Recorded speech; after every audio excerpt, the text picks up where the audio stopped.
मित्रों नमस्कार। आका डिजिटल एकेडमी में आप सबका स्वागत है। हम चर्चा कर रहे हैं बायोफ्लॉक की। देखिए, बायोफ्लॉक का जो हमारा एजेंडा है वो ये है कि सबसे पहले हम छोटी छोटी जो चीज़ें हैं, जो छोटे छोटे कॉन्सेप्ट हैं, जो छोटे छोटे बेसिक कॉन्सेप्ट हैं, जो छोटे छोटे बेसिक टेक्निकल चीज़ें हैं, हम सबसे पहले उन सब की चर्चा करेंगे।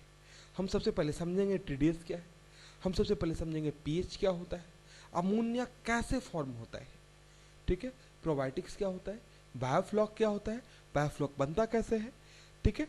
तो ये छोटे छोटे जितने बेसिक कॉन्सेप्ट है, सबसे पहले हम इनका विस्तृत अध्ययन करेंगे, ठीक है, विस्तृत इनके बारे में जानेंगे।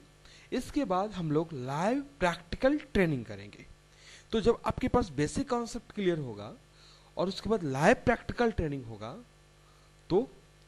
तो फिर 100% 100% रिजल्ट आएगा, ठीक है।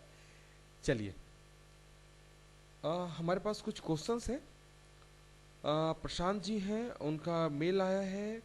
वो ये पूछते हैं कि बायोफ्लॉक बनता कैसे है। हा? हम पिछली वीडियोस में भी बताए हैं बायोफ्लॉक बनता कैसे है। देखिए क्या होता है कि जो मछली का पोटी होता है हा? और जो हम फीड मछली को डालते हैं, वो फीड क्या होता है, तली में बैठता है, और मछली का पोटी। अब क्या होता है ना कि ये अमोनिया को फॉर्म करते हैं हा? अब एक बैक्टीरिया होता है जिसको बोलते हैं प्रोबायोटिक्स। अब ये प्रोबायोटिक्स बैक्टीरिया क्या करता है कि इन चीजों को, जो अपशिष्ट पदार्थ हैं जो तली में बैठे हैं और जो आपका फीड है, ठीक है, और जो तली में बैठा है, दूसरा जो मछली का जो पोटी है, ठीक है, इसको, ये दोनों को प्रोटीन सेल में कन्वर्ट कर देता है। कौन प्रोटीन सेल में कन्वर्ट करता है? प्रोबायोटिक्स। कैसे करता है? ठीक उसी तरह करता है जैसे लैक्टोसिस बैक्टीरिया दूध को दही में कन्वर्ट कर देता है, जैसे लैक्टोसिस बैक्टीरिया दूध को दही में कन्वर्ट कर देता है, ठीक है। तो ये जो प्रोटीन सेल कन्वर्ट हो गए ना प्रोबायोटिक्स की मदद से, तो ये जो प्रोटीन सेल होते हैं यही बायोफ्लॉक बोला जाता है, ठीक है।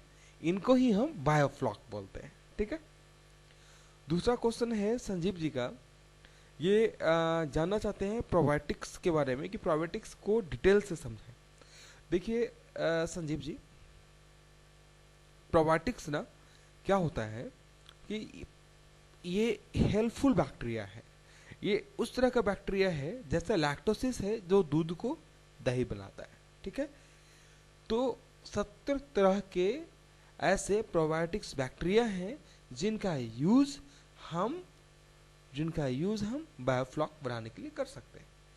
70 टाइप के बैक्टीरियाज होते हैं, ठीक है। हाँ, अच्छा, राजन जी हैं। राजन जी ने जानना चाहा है कि क्या ये एक बायोटेक्नोलॉजी मेथड है। राजन जी बिल्कुल, ये बायोफ्लॉक का जो मेथड है ना, ये बायोटेक्नोलॉजी का मेथड है, ठीक है। क्योंकि टैंक में क्या करते हैं आप, सबसे पहले बैक्टीरिया डेवलप करते हैं, वो सारे फैक्टर क्रिएट करते हैं जिससे आपके टैंक के अंदर बैक्टीरिया जो है, प्रोबायोटिक्स जो है वो डेवलप हो, ठीक है। प्रोबायोटिक, हाँ, जो बैक्टीरिया हो वो डेवलप हो, ठीक है। नहीं, देखिए क्या है कि एंटीबायोटिक्स एंड प्रोबायोटिक्स दोनों में अंतर है, ठीक है। एंटीबायोटिक्स कई सारे, आपने बिल्कुल सही कहा, कई सारे जो हैं आपके यूट्यूब चैनल पे बहुत सारे बायोफ्लॉक का आजकल तो ढेर सारा वीडियोस नज़र आ जाता है लोगों को, है ना। लेकिन सावधान रहिएगा क्योंकि जो बेसिक कॉन्सेप्ट है वो क्लियर होने चाहिए, ठीक है ना। ऐसा नहीं कि कुछ गलत टिप्स ले लिए और गलत टिप्स जाके इम्प्लीमेंट कर दिए। अभी क्या है, बायोफ्लॉक मेथड में कई सारे लोग ये बता रहे हैं कि आप एंटीबायोटिक डाल दो, एंटीबायोटिक टैबलेट डाल दो उसमें। बिल्कुल गलत है, ऐसा इस्तेमाल कभी नहीं कीजिएगा, ठीक है। एंटीबायोटिक्स अलग चीज़ हो गया, ठीक है। प्रोबायोटिक्स अलग चीज़ हो गया। प्रोबायोटिक्स क्या हो गया, जो दूध से दही जमाने वाला बैक्टीरिया है, ठीक है ना। इस तरह का जो हेल्पफुल बैक्टीरिया है वो उसको प्रोबायोटिक्स बोलते हैं। जबकि एंटीबायोटिक्स बैक्टीरिया क्या होता है, वैसा बैक्टीरिया जो दूसरे बैक्टीरिया का भी ग्रोथ रोके। हाँ, तो जब एंटीबायोटिक्स गलती से डाल दीजिएगा तो वो प्रोबायोटिक्स को भी मार देगा। ठीक है, तो कभी भी एंटीबायोटिक्स एंटीबायोटिक्स के टैबलेट का यूज ना करें। ठीक है, अगर कोई बोलता है तो वो टोटली गलत है, 100% गलत है। एंटीबायोटिक्स का यूज हम नहीं करेंगे, हम प्रोबायोटिक्स का यूज करेंगे। आप डिफरेंस समझ लीजिए, प्रोबायोटिक्स एक हेल्पफुल बैक्टीरिया होता है, ठीक है, और एंटीबायोटिक क्या होता है, एंटीबायोटिक क्या होता है, एंटीबायोटिक ऐसा बैक्टीरिया होता है जो दूसरे बैक्टीरिया को मार देता है।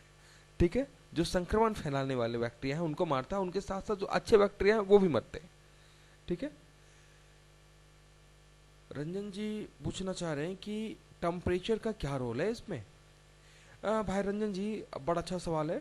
देखिए, टेम्परेचर का ना बायोफ्लॉक में बहुत बड़ा रोल है। एक्चुअली मछलियाँ जो होती है ना वो कोल्ड ब्लडेड होती हैं। ठीक है, मछलियाँ जो होती है वो कोल्ड ब्लडेड होती हैं।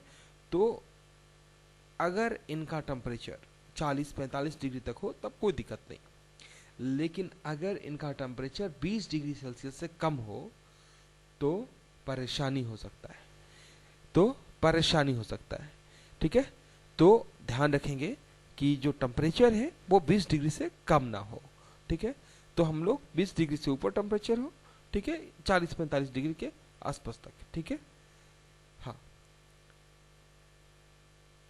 अगला सवाल है, इसमें ये पूछ रहे हैं कि सीमेंट टैंक का इस्तेमाल कर सकते हैं क्या।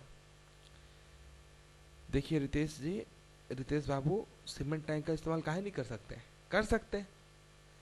हाँ, ये बहुत सारे लोग जो हैं पता नहीं कहाँ कहाँ घूम आए, हाँ, और बोलते हैं कि सीमेंट टैंक का यूज नहीं कर सकते। अरे भाई, काहे नहीं कर सकते। कैट फिश के लिए देखिए, मछली भी कई तरह का होता है, हाँ? अब रेहू कतला के लिए मत कर लीजिएगा सीमेंट टैंक का, रेहू कतला का भी सीमेंट टैंक में कर सकते हैं, लेकिन फिर सीमेंट टब का जो आपका डायमेंशन है वो बहुत बड़ा होना चाहिए। हाँ, तो सीमेंट टैंक का यूज कब करेंगे, किस चीज के लिए करेंगे, कैट फिशेस के लिए करेंगे। हाँ, कैट फिश में क्या क्या हो गया, देसी मांगुर, सिंगल, पेंगासियस। अब देखिए, काफी लोग आजकल ये बोल रहे हैं कि देसी मांगुर बैन हो गया। देसी मांगुर बैन नहीं हुआ भाई लोग, हाइब्रिड वाला मांगुर बैन हुआ है। देसी मांगुर पे कोई बैन नहीं लगा है। ठीक है, तो देसी मांगुर, सिंगल, पेंगासियस, ये सब कैटफिशेस हैं, इनका हम सीमेंट टैंक में उत्पादन कर सकते हैं। सीमेंट टैंक में भी बायोफ्लॉक मेथड से काम कर सकते हैं। ठीक है, अगर जो भी लोग ये बोल रहे हैं कि सीमेंट टैंक में बायोफ्लॉक मेथड का यूज नहीं करते, गलत है। ठीक है, बायोफ्लॉक मेथड का यूज सीमेंट टैंक में भी कर सकते हैं, और सीमेंट टैंक में कैट फिशेस को रखें तो हमारे लिए अच्छा होगा। ठीक है, हम लोग रेहू, कतला, ये सब को सीमेंट टैंक में ना रखें। ठीक है, चलिए, धन्यवाद दोस्तों।